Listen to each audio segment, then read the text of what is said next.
हो, लेकिन आपकी सुरती परमात्मा में इस प्रकार लगी रहे। सहज योग सुख मेरे दादू निर्गुण जान, गंगा उल्टी फेर कर जमुना मायान। सहज योग, अब योग साधना बताने लग गए कि ये गंगा यमुना उल्टी फेर कर, गंगा उल्टी फेर कर, ईड़ा पिंगला, ये सूर्य स्वर है, ये चंद्र स्वर है, ये ईड़ा है, ये पिंगला है, और ये गंगा है, ये यमुना है। तो कहते हैं कि जब ये स्वर चल रहा हो और अपने को जो स्वर चलाना हो, तो उस स्वर को मोड़ने के लिए आपको करवट लेके थोड़ी देर सोना पड़ेगा, या फिर आपको एक नाक को बंद करना पड़ेगा और जो स्वर चलाना है वो चलेगा। जब गंगा यमुना उलट करके और जो स्वर बाहर जा रहे हैं, जो स्वर चल रहे हैं, उस स्वरों को, यहां त्रिवेणी है, ये दोनों नदियां गंगा और यमुना, और फिर सरस्वती चलती है आज्ञा चक्कर में, तीनों त्रिवेणी हो जाती है। तो इनको उलट करके, ये बाहर आ रहे हैं जा रहे हैं, इनको उलट करके अर्थात प्राणायाम द्वारा इसको रोको, और जितना रोक पाओगे तो श्वास की गति सूक्ष्म होगी। गंगा यमुना दोनों श्वास स्थिर होके और फिर चलेगा। जब दोनों बराबर हो जाएंगी, जब एक जगह चलने लग जाएगी, बराबर हो जाएगी। जैसे कहीं आपने देखा होगा गंगा जैसे पहाड़ों से आ रही, तो बहुत तेज पहाड़ों को काटते हुए, और कहीं गिर रही, कहीं बराबर चल रही, कहीं कैसे ऐसे गिरते पड़ते आ रही। लेकिन जहां हरिद्वार में देखो, या गीता घाट पर, जहां ऋषिकेश में जो राम झूला है, लक्ष्मण झूला, वहां देखो तो वहां गंगा तैर रही है, यानी बिल्कुल सम चल रही, पता ही नहीं चलता कि यहां गंगा चल भी रही कि नहीं चल रही, ना लहरें आ रही है, ना पानी चलता हुआ दिखाई दे रहा, बहुत सम चलती है। इस प्रकार गंगा यमुना दोनों सम हो जाए तो सुकमना नाड़ी चलने लग जाएगी, सुकमना सरस्वती प्रकट हो जाएगी।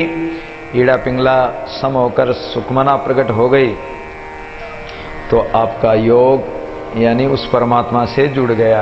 योग यानी जोड़ना, उससे जुड़ गया, और उस समय जो सुख प्राप्त होगा, दादू निर्गुण जान, गंगा उल्टी फेंक जमुना मायान, वो निर्गुण पर ब्रह्म परमात्मा में, वहां फिर सगुण साकार, ये बाह्य संसार रहेगा ही नहीं, वहां तो निर्गुण निराकार ही रहेगा। परमात्म स्वात्मा ज्यों जल उदक समान, तन मन पानी लोण ज्यों पावे पद निर्वाण। तो परमात्मा और जीव आत्मा एक ही है, अलग नहीं। ज्यों जल उदक समान, यानी एक ही है, एक ही अर्थ है। जल भी उसी को कहते हैं, उदक भी उसी को कहते हैं, लेकिन जल और वाष्प है। अब वाष्प में और जल में कोई अंतर नहीं, जल और बर्फ में कोई अंतर नहीं, तो दोनों अभिन्न हैं। परमात्मा जीव ब्रह्म एक ही है, उसी का अंश है। इसलिए कहते हैं कि तन मन पानी लोण, जो इसलिए अपने तन मन को जैसे पानी में लोण मिल जाता है, ऐसे परमात्मा में मिला दो, तो क्या होगा? पावे पद निर्वाण, निर्वाण पद की प्राप्ति होगी। मन ही सो मन सेवे, जो जल जली समाय, आत्म चेतन प्रेम रस दादू रहूं ल्योलाय।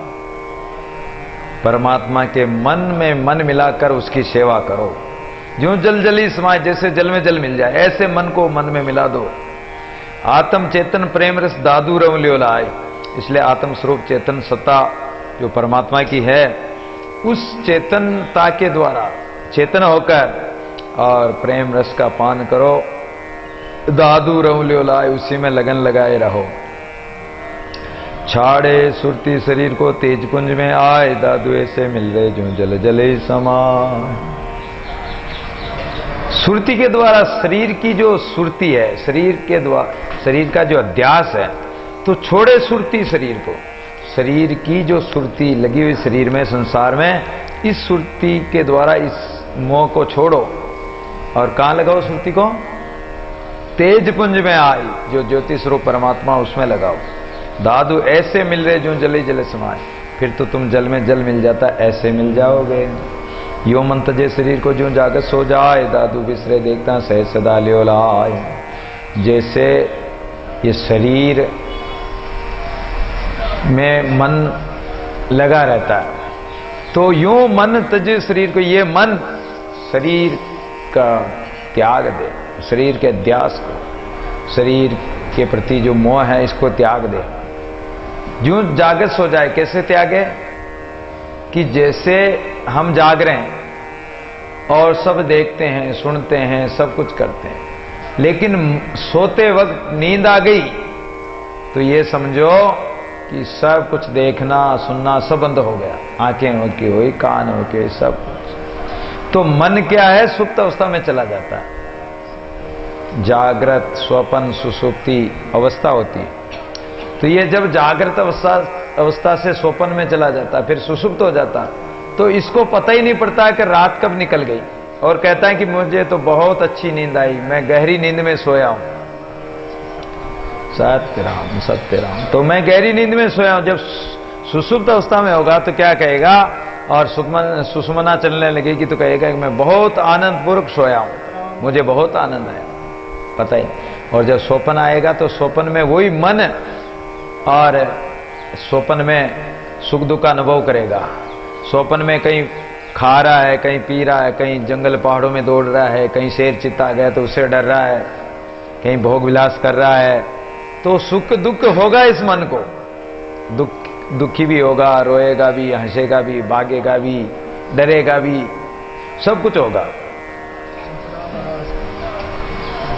इसलिए कह रहे हैं कि मन तजे शरीर को। इसलिए ये जो जागृत अवस्था और स्वप्न अवस्था, सुसुप्त अवस्था, इन सब का त्याग करके मन कहां जाए? तुरीय अवस्था में। उस अवस्था में जाए तो दादू बिसरे देखता सहज सदा लियो लाए। फिर तो ये सहजी संसार को भूल जाएगा और सदा उस निरंतर उस परमात्मा में लगन पूर्वक उसी में समा कर रहेगा, अर्थात ब्रह्म रूप हो जाएगा। जी आसन पहली प्राण था ती आसन लियो लाए, जे कुस्ता सोई वया कछुन व्यापे आए। ये मन का आसन पहले कहां था? मन कहां से प्रकट हुआ? और ये प्राण जो किसके सहारे चलते हैं? ये परमात्मा चलाता है, प्राणनाथ चलाता है, और मन का आसन, इस जीव का आसन परमात्मा ही है। तो प्राणों के द्वारा ये चल रहा है। तो अपने मन को, प्राणों को कहां लगाना? तिहि आसन लियो लाए, उसी परमात्मा जहां विराजमान है उसी जगह लगाओ। जे कुछता सोई भया। अब प्राण कहां से उत्पन्न होते हैं? नाभि से। नाभि से प्राण चलते हैं, ऊपर उठते हैं और नाक से बाहर निकल जाते हैं, मुंह से बाहर निकल जाते हैं। तो इनको रोको, बाहर मत निकलने दो इन प्राणों को। इन प्राणों को ऊपर चढ़ाओ जहां परमात्मा का आसन है। अर्श ऊपर आप बैठा, दोस्त दाना है यार वे। जे कुछता सोई भया। फिर तो जो तू पहले था सोई भया वही हो जाएगा। कछुन व्यापे आए। फिर ये संसार के सुख दुख, संसार के वर्ण, ये कुछ भी नहीं व्यापेगा, काल जाल कुछ भी नहीं लगेगा। तन मन अपना हाथ कर ताई सो लियो लाए, दादू निर्गुण राम समझो जल जली समा। इसलिए अपने तन मन को अपने हाथ में, अपने कब्जे में कर लो। और लो लगन कहां लगानी? ताई सो, उस परमात्मा सो जहां निर्गुण राम विराजमान है। और उसमें लो लगाओ तो ऐसी लगाओ कि जैसे जल में जल मिल जाए, एक में एक हो जाओ। एक मना लागा रहे अंत मिलेगा सोई, दादू जाके मन बसे ताको दर्शन होई। अगर इस प्रकार हमारा ये मन एक परमात्मा से लग जाए, अगर लगी जाएगा, किसी को जयपुर जाना चल पड़ा या माला लेके बैठ जाए कि जयपुर जाना, जयपुर जाना, जयपुर जाना, तो जिंदगी भर भी माला फेरता रहे, उसको ना तो जयपुर आएगा ना वो जयपुर जाएगा। कितनी माला फेरो, जा सकता है क्या? और अगर वो चल पड़ा, चाहे वो कनक दंडवत देते हुए जाए, साइकिल मोटर से जाए, चाहे हवाई जहाज से जाए, जैसा उसके पास साधन, अगर चल पड़ा तो एक न एक दिन मंजिल तक पहुंच जाएगा। अंत मिलेगा सोई। अगर वो राम नाम में लग गया, उसका मन परमात्मा से जुड़ गया, तो एक न एक दिन परमात्मा में अवश्य मिलेगा। सहजे होगा जे कुछ रचे राम। काहे को कल्प में मरे दुखी होत बेकाम। तो जिसके मन में वो परमात्मा बसा हुआ, मन में राम बसा ले जन्म सफल होगा रे बंदे, एक भजन में भी आया। अगर मन में राम को बसा लिया तो तुम्हारा जन्म सफल हो जाएगा, तुम्हें दर्शन हो जाएंगे परमात्मा के। दादू ने भी त्यों चले धीरे धीरे जमाए, परसेगा पीव एक दिन दादू था के ना। धीरे धीरे चलो, सहज सहज भाव से, धीरे धीरे रे मना धीरे सब कुछ हो। और जो बागवान होता है पौधों को रोज पानी देता है, रोज जड़ सींचता है, वो सोचे कि आज ही पौधा लगाया और हथेली में मुझे तो फल मिल जाए, तो नहीं मिलेगा। धीरे धीरज रखना पड़ेगा। कोई कोई पेड़ तो ऐसे होते हैं कि जो पेड़ लगाता वो जिंदगी में फल खाता ही नहीं। इमली का पेड़ ऐसा होता कि जिसने पेड़ लगाया उसकी जिंदगी में तो वो फल खाएगा ही नहीं, उस पेड़ का लगेगा ही नहीं, बहुत बाद में लगते हैं इमली के। तो इसलिए कहते हैं कि इमली का पेड़ जो लगाने वाला कभी फल नहीं खा सकता है। तो इसलिए धीरे धीरे रे मना, सहज भाव से, धीरज रख के, धैर्यता पूर्वक। कहीं अनुकूल परिस्थिति आएगी, प्रतिकूल परिस्थितियां आएगी, कहीं सुख कहीं दुख, हर प्रकार की स्थिति से निमटते हुए और धीरे धीरे परसेगा पीव एक दिन। अगर चलते रहेंगे, सुमन करेंगे तो एक न एक दिन वो अवश्य आएगा। राम राम रटते रहो जब लग गट में प्राण, कबों तो दीनदयाल के भनक पड़ेगी कान। कभी तो सुनेगा, सुनता है, सुना है, सबकी सुनता तो हमारी भी सुनेगा। जब मन मर्तक वेरे इंद्री बल भागा, काया के सब गुण तजे निरंजन लागा। जब अपना मन मुर्दा हो गया, जीवित मर्तक, जीते जी मर्तक हो जाओ। पहले भी कह के आए हैं कि जीते जी मुर्दा हो जाना, जीवन मुक्त हो जाना, अर्थात काम क्रोध आदि, लोभ मोह ईर्ष्यादि, ये मन के विकार, सुख दुख, ये सब में एक रस स्थिति हो जाए। चाहे सुख हो तो मस्त, दुख हो तो मस्त, हानि हो तो मस्त, लाभ हो तो मस्त, कोई आए तो मस्त, जाए तो मस्त, जीवे तो मस्त, मरे तो मस्त। यानी हर चीज, हर स्थिति में द्वंद्वों से वो अलग हट जाता है, द्वंद्व उनको व्यापते ही नहीं है।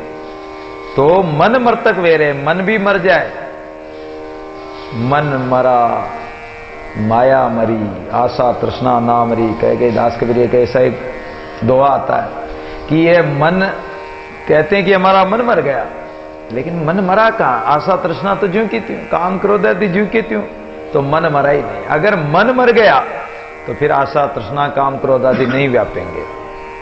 इंद्रिय बल भागा, फिर तो इंद्रियों का बल भाग जाएगा। इंद्रियां जो मन के साथ लगकर वो बलवान हो जाती है।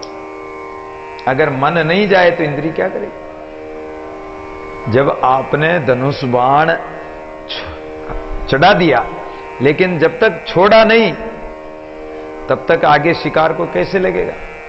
तो आपका ये धनुष बाण शरीर है और ये मन एक तरह से बाण है। आपने जब तक छोड़ा नहीं तो वहां शिकार तक जाएगा नहीं, विषय वासनादि में जाएगा नहीं। मन में विचार उड़ जाएंगे लेकिन वहां पहुंचेगा नहीं।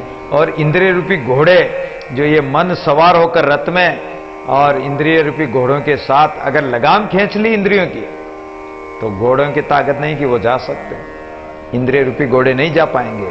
मन अगर चेतन है, सावधान है तो, और मन ही अगर घोड़े जा रहे हैं उधर ही चलने लगा, इंद्रियां जा रही वहीं चलने लग गया, तो फिर कोई भरोसा नहीं मन का। तो अगर मन सावधान चेतन है तो इंद्रिय बल भागा, इंद्रिय रूपी घोड़ों का बल खत्म हो जाएगा, वो ठोर के ठोर उसकी लगाम खींच लेंगे। काया के सब गुण तजे निरंजन लागा। इसलिए काया के भी गुण हैं कि कभी रोग होता है, कभी बढ़ता है, कभी घटता है, कभी जवान होता है, कभी बूढ़ा होता है, कभी बालक बन जाता है। ये तो ये काया के गुण भी सब छूट जाएंगे। चोरी जारी हिंसता तन दोष है 3, तो ये काया के दोष भी छूट जाएंगे। निरंजन लागा, तब जाके ये निरंजन परमात्मा से मिल सकता है। ये सब छोड़ेंगे जब। आदि अंत मध्य एक रस टूटे नहीं धागा, दादू एक रह गया तब जानी जागा। जीवन पर्यंत बचपन से लेकर समझ आई तब से अंत तक, और मध्य में भी एक रस स्थिति रहे, जैसे धागा टूटे नहीं। माला पहन रखी, अगर माला का धागा टूट गया तो मोती बिखर जाएंगे। उसी प्रकार ये श्वास रूपी जो धागा है, ये धागा टूटे नहीं, दादू एक ही रह गया, एक परमात्मा ही रहे, एक लगन लगी रहे, तब जानी जागा। तब समझो कि आप जाग गए हो, जो माया मोह अचेत निद्रा में सोए पड़े थे वो जाग गए। जब भी एक भजन में कहते हैं कि उठ जाग मुसाफिर बोर बई अब रैन कहाँ, जो सोवत है, जो सोवत है सो खोवत है, जो जागत है सो पावत है। उठ जाग मुसाफिर बोर बई अब रैन कहाँ, जो सोवत है। टुक नींद से अखियां खोल जरा, और अपने प्रभु से ध्यान लगा।